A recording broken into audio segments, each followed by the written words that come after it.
Bonjour à toutes et à tous, je m'appelle Rifal Fadlur Rahman, je suis étudiant dans le département de la langue et littérature française. Dans cette vidéo, je vais vous expliquer sur le résumé de mon mémoire intitulé Implicature dans les interviews vidéo du président Macron et résistance du public à la politique de réforme des retraites en France. Ensuite, pour l'introduction, la première, c'est le changement de la relation au travail et réforme des retraites. La deuxième, c'est les défis de la réforme parce que les peuples françaises ne peuvent pas plus longtemps à travailler. La troisième, c'est implicateur dans l'interview de Macron. Et la quatrième, c'est la résistance du public parce qu'il y a une résistance massive dans la rue et aussi dans les réseaux sociaux. Alors, la question que je souhaite aborder est comment l'implicateur est-elle utilisée par le président Macron dans son interview sur la réforme des retraites en France et comment les pratiques langagières dans la résistance sociale se manifestent-elles dans les commentaires de l'interview vidéo du Macron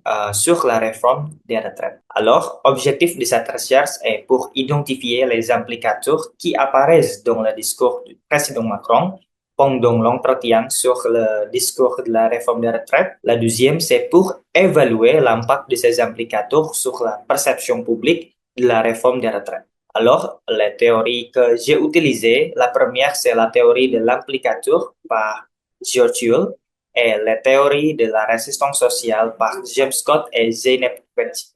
Alors, les méthodologies, la première, c'est la collecte des données. L'objet matériel est sur la vidéo de YouTube, LCI, le 22 mars 2023, et aussi la classification des données et la dernière, l'analyse des données. Alors, les résultats montrent que pendant l'entretien, Macron a utilisé 11 fois des implicateurs conversationnels généraux, 15 fois des implicateurs conversationnels spécifiques, 15 fois des implicateurs scalés et 17 fois des implicateurs conventionnels.